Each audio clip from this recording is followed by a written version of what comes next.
Hi, everybody. My name is Pi, and I'm the pastor of St. Andrew's Streetsville in Mississauga, Canada.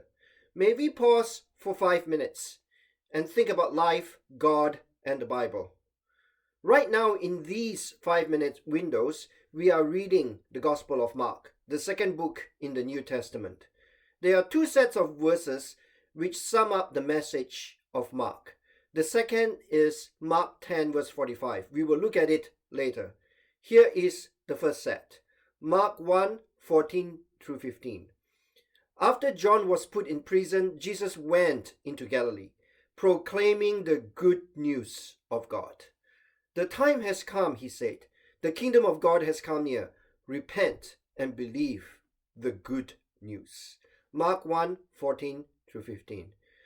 John the Baptist introduces Jesus to the world. However, John is put in prison by King Herod. Jesus goes to Galilee to proclaim the good news of God. Why in the world does Jesus go to the province of his upbringing, Galilee? They all know him as the son of the carpenter Joseph and his wife Mary. It is a place for carpenters, farmers, and fishermen. It is not exactly where royalty live. Nazareth, Jesus' hometown, is part of Galilee.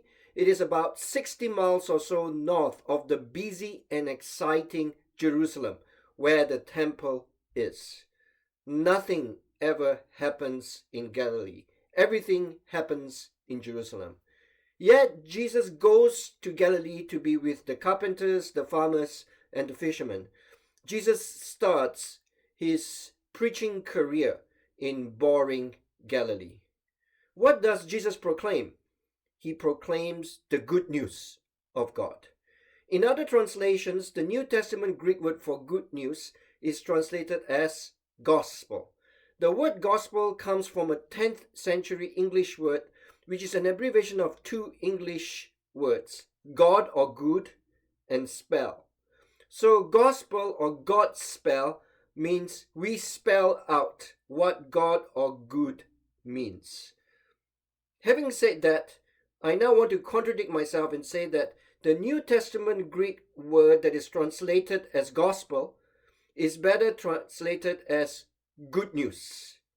After John was put in prison, Jesus went into Galilee proclaiming the good news of God. The time has come, he said. The kingdom of God has come near. Repent and believe the good news. Mark 1, 14 to 15. Why is this news about Jesus good news? The original Greek word that is translated as gospel or good news was used in literature outside the Bible to celebrate the war victories of the Roman emperor. When Caesar conquered a city, Caesar the emperor has subdued a pagan people and saved them. He has converted them to the Roman religion. Rome did not see their conquering of different parts of the empire as just a mere geographical expansion. They also saw their emperor as a divine being, bringing the Roman religion to the barbarians and pagans. This was the good news for the Roman Empire. Now Jesus goes to Galilee to proclaim this good news of God. Right now we are stuck at home in our own Galilees. We cannot do the things we usually do. We cannot go to our places of work, our schools, our gyms, and our restaurants. We cannot have life as we usually have it.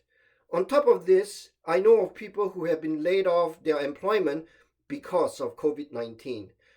The stress from this virus is more than emotional or mental. It can also be financial. Yet here in Mark 1 verse 14, Mark tells us that Jesus is intentional about going to Galilee to preach the good news of God's presence. This is because he is the Son of God. He is God who becomes a human being.